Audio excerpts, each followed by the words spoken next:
अस्सलाम वालेकुम नाजरीन। हम पढ़ रहे स्पेसिफिक रिलीफ एक्ट 1877। हम पहुंचे सेक्शन 21 तक से आगे तक सेक्शन 22 तक। सेक्शन 22 जो है ये जुरिस्डिक्शन है, अख्तियार समात है। अच्छा, यहां फिर अंग्रेज की जहानत का अंदाजा कीजिए। उसने कहा कि मे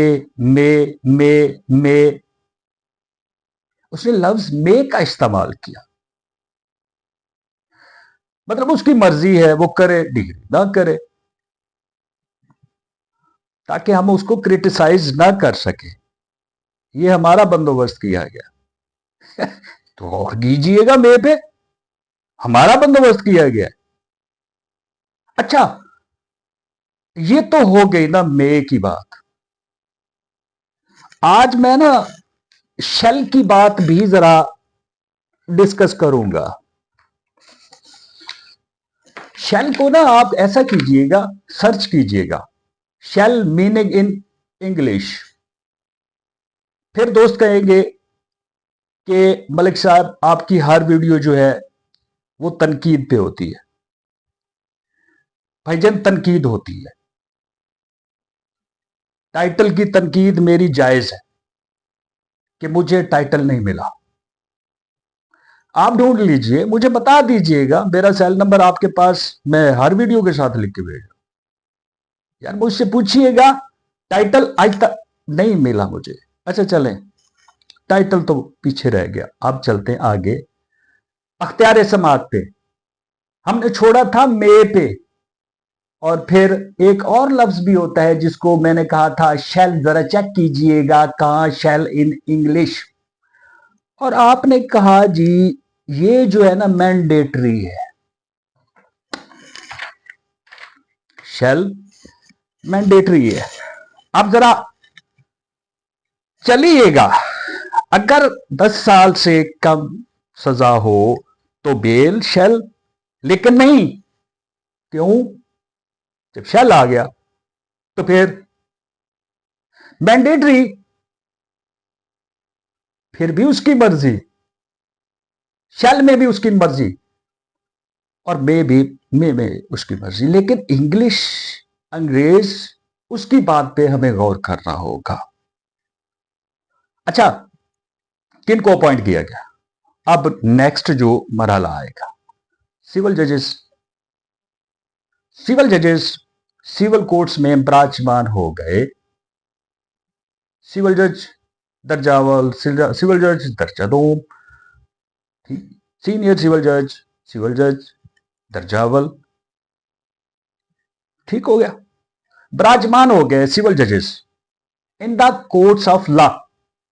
अब कोर्ट्स ऑफ लॉ में आप बैठे हैं, ओके। अब आपके पास एक दावा आ गया, किसका? स्पेसिफिक रिलीफ एक्ट का, तकमील मुआहदा का दावा आपके पास सामने आ गया।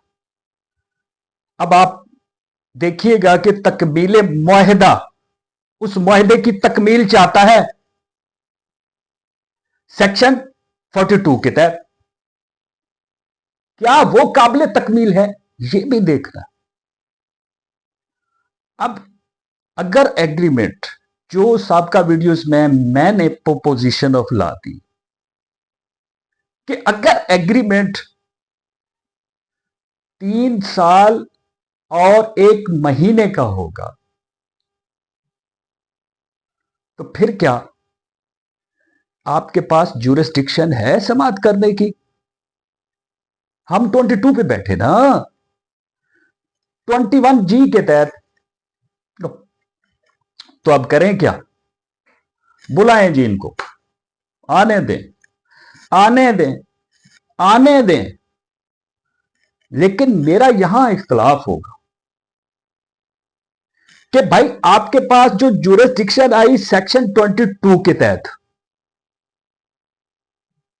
ठीक हो गया, वो ज्यूरिस्डिक्शन आप इस्तेमाल कर रहे हैं कहां? अब भाई 21G ने कहा कि आप ऐसा एग्रीमेंट समाप्त नहीं करेंगे जो एग्रीमेंट 3 साल से ज्यादा होगा। यस, जरा गौर कीजिएगा। अगर 21G ने कह दिया कि भाई 3 साल इसकी म्याद है, एग्रीमेंट टू सेल की म्याद कितनी? 3 साल। तो क्या फिर आप 3 साल से इजाफी शरायत का एग्रीमेंट लिख सकते हैं? नो, आप नहीं लिख सकते। तो ये एक एग्रीमेंट आप कर भी नहीं सकते, तो आप लिख कैसे सकते हैं? So simple. इसमें कौन सी लंबी चौड़ी बात है यार? एक एग्रीमेंट आपने किया, कानून ने 21G ने आपको कहा कि भाई वो 3 साल का होगा, 3 साल का होगा, वो 3 साल का होगा, वो 3 साल का होगा। तो फिर आप 3 साल और 1 दिन इजाफी लिख सकते हैं? नो। आप अगर नहीं लिख सकते मेरे भाई, तो फिर आपने वो कंडीशंस 3 साल से अबव क्यों लेके गए? ये भी एक क्वेश्चन है, क्वेश्चन ऑफ लॉ है। और मेरे उस्ताद ने मुझे दिया, उसने कहा निजामी देख यार, अगर एग्रीमेंट 3 साल से ऊपर जा रहा तो यार ये ना इन्फोर्स नहीं हो सकता। यस, 21G जो खड़ी है। लेकिन हमने क्या किया? हमने नोटिस किया ये आपकी जुरिस्डिक्शन है सेक्शन 22 के तहत। अच्छा, अब आपने देखा कि विद इन 3 ईयर्स है, चले आपने उसको समाप्त कर लिया, आप उसकी एविडेंस लेके आ गए, ठीक हो गया। इश्यूज फ्रेम के बाद आप एविडेंस लेके आए ना, भाई ये 22 है, मैं 22 से बाहर नहीं जा रहा। 22 ये जुरिस्डिक्शन ऑफ कोर्ट है कि अगर वो समझते हैं कि दावा काबिल समाअत है, नोटिस फरमाते हैं, नोटिस के बाद जवाब लेते हैं, जवाब के बाद इश्यूज फ्रेम करते हैं। यस, क्या ये काबिल इशू है कि एग्रीमेंट 3 साल से ज्यादा हो, आप उसको इन्फोर्स करें? यस, ये है मैंडेटरी। पकड़ा गया, ये था मैंडेटरी, ये करना था आपने। क्या इश्यू फ्रेम करना था कि क्या वो एग्रीमेंट अंदर म्याद 3 साल है? या देखिए, आज हम बैठे हैं सिर्फ और सिर्फ in favour of defendant, in favour of plaintiff भी चलेंगे इंशाल्लाह, अगली वीडियो में चलेंगे।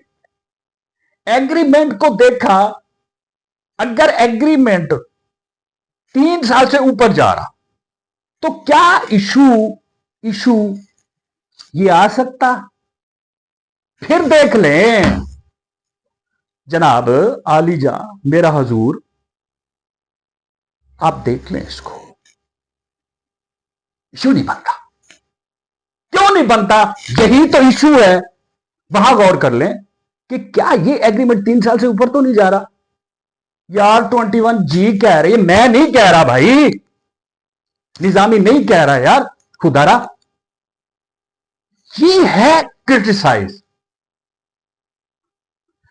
ये वहां भी नहीं देखा। चले एविडेंस बुला ली, एविडेंस करवाई, हमने एविडेंस करवाई, उसके हर एंगल को चेक किया, कॉन्ट्रैक्ट्स के, फ्यूल के, टाइटल के, नहीं मिला, टाइटल नहीं मिला। ये भी एक लैकुना रह गया, टाइटल नहीं मिला। जिसको मिला हो मुझसे राब्ता करे, मुझे पता है कि टाइटल कहां है। टाइटल मलकियत है या मलकियत कहां है? क्या वो कब्र की जगह है? No no no no no, वो भी मलकियत नहीं। तो फिर टाइटल कहां है? टाइटल ढूंढते हैं, ये बहुत जरूरी हो गया है, क्योंकि सिविल जज साहब ने सेक्शन 22 में आके भी उस एग्रीमेंट को नहीं देखा कि क्या वो एग्रीमेंट इन्फोर्सेबल है। इन्फोर्सेबल है, मेरे उस्ताद ने कह दिया, नो, मेरे उस्ताद ने कह दिया कि वो अनइन्फोर्सेबल डॉक्यूमेंट है, अनइन्फोर्सेबल। गौर कीजिएगा, और मैंने दावा दायर किया, मेरे पास एक एग्रीमेंट है, वो 3 साल से ऊपर जा रहा था, मैंने दावा दायर किया कि अनइन्फोर्सेबल है, और मैं मशकूर हूं उस जुडिशियल जज साहब का जिन्होंने मुझे मौका दिया। मैंने उस पर पूरा काम किया। मैंने कहा हम 21G को छोड़ के आगे नहीं जा सकते। 21G ये कहती कि अगर एग्रीमेंट निकल गया 3 साल से ऊपर तो आप उसको इन्फोर्स नहीं करवाएंगे। ठीक हो गया, इशू के वक्त भी हमने देखा, फिर भी एविडेंस आ गई नहीं देखा, डॉक्यूमेंट्री आ गई नहीं देखा, तरदीदी नहीं देखा। नहीं देखा, क्या नहीं देखा? इस बात को कि क्या एग्रीमेंट विद इन 3 years है या अबव है, नहीं देखा और फैसला कर दिया। अब जो आपने टाइम जाया किया उसका कौन जिम्मेदार है? उस क्लाइंट का जो आपने टाइम जाया किया। यस, पहले दिन फैसला कर देते, देख लेते उस एग्रीमेंट को, खुदारा उस एग्रीमेंट को पहले देखा करें और उसमें लिखा करें कि भाई इसमें मुझे इब्तदाई बहस चाहिए कि मेंटेनेबिलिटी, ये मेंटेनेबल ही नहीं है। अपना बहुत सारा ख्याल रखिएगा। हमने सेक्शन 22 को आज मुकम्मल कर लिया है, इंशाल्लाह आगे ये सारे मुकम्मल ही हैं। 2-3 बातें हैं इसमें भाई, इस लॉ में, वो बताऊंगा इंशाल्लाह। अल्लाह हाफिज, अपना बहुत सारा ख्याल रखिए।